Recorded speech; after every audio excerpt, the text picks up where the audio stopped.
તો દોસ્તો બિલકુલ વાંચી રહ્યા છો. તમારી લાઈફમાં આ રીતે તમે પહેલી વાર શીખવાના છો અને હું ચેલેન્જ સાથે કહું છું, આ ટેકનિક કોઈએ પણ આ રીતે નહીં શીખવાડી હોય. Yes. So guys, welcome to new technique. અને ટેકનિક પહેલાં જોઈ લો કે એક છે પ્રજાસત્તાક દિન અને બીજું છે સ્વાતંત્ર્ય દિન. ઓકે, હવે આવા જ્યારે શબ્દો હોય છે ત્યારે એનું ઇંગ્લિશ કન્ફ્યુઝન કઈ રીતે થાય છે પહેલાં જોઈએ કે લોકોને કન્ફ્યુઝન થાય છે આ રીતે કે ભાઈ રિપબ્લિક ડે કહેવો કે ઇન્ડિપેન્ડન્સ ડે કહેવો. ઓકે, તો આ બધાનું સોલ્યુશન એક જ વિડીયોમાં આવશે. જો તમને ગુજરાતી આવડતું હોય, એક્ઝામ્પલ તમને આવડે છે પ્રજાસત્તાક દિન, તો હું તમને ઇંગ્લિશ શીખવાડીશ. માનો કે તમને ઇંગ્લિશ આવડે છે તો ગુજરાતી આવડી જાય. એટલું જ નહીં, ખાલી તમને 15મી ઓગસ્ટ એટલે 15 ઉપરથી પણ આવડી જશે અને 26મી જાન્યુઆરી એ 26મી શબ્દ આવે ને તો પણ આવડે. મીન્સ કોઈ પણ રીતે ગુજરાતી આવડે તો ઇંગ્લિશ, ઇંગ્લિશ આવડે તો Gujarati. Interesting. So let's continue. So guys, તમારી સામે બે શબ્દો છે, હવે આપણે સમજીએ. અને એના પહેલાં યસ, થોડી થિકનેસ. Very good. હવે yes, let me use this one. Okay guys, હવે એક શબ્દ લખું છું, ટુ, DEPEND, ડિપેન્ડ. આનું મિનિંગ શું થશે? આરા મીન્સ આધાર રાખવો, આધાર રાખવો. ઓકે, હવે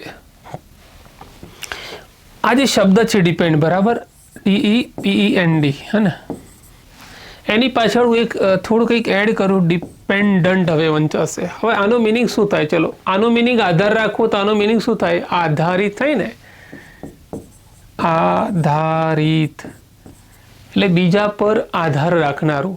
તો બીજા પર આધાર રાખનારું એટલે સ્વતંત્ર થયું કે પરતંત્ર? પરતંત્ર થયું.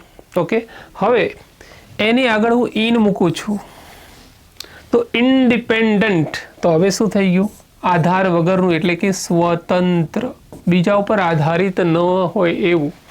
અને હવે તમને ખ્યાલ આવી ગયો હશે કે ઇન્ડિપેન્ડન્સ ડે એટલે સ્વાતંત્ર્ય દિન થાય. Interesting.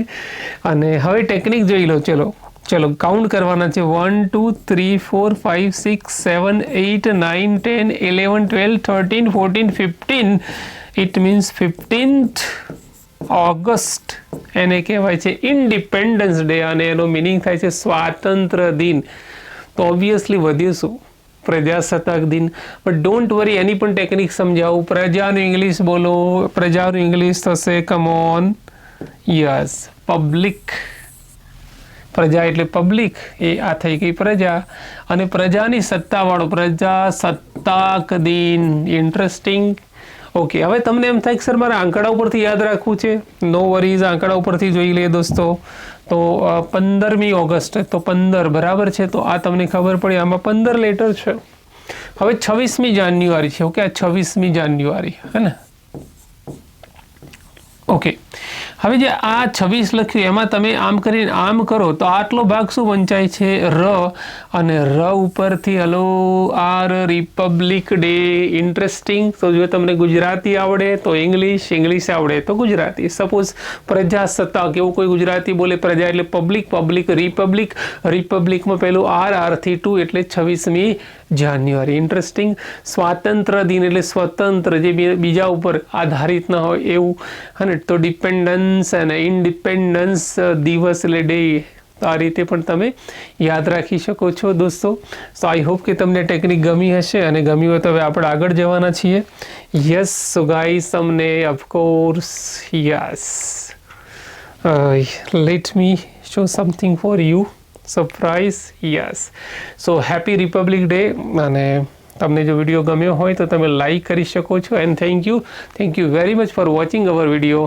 And once again wish you very happy Republic day. Thank you.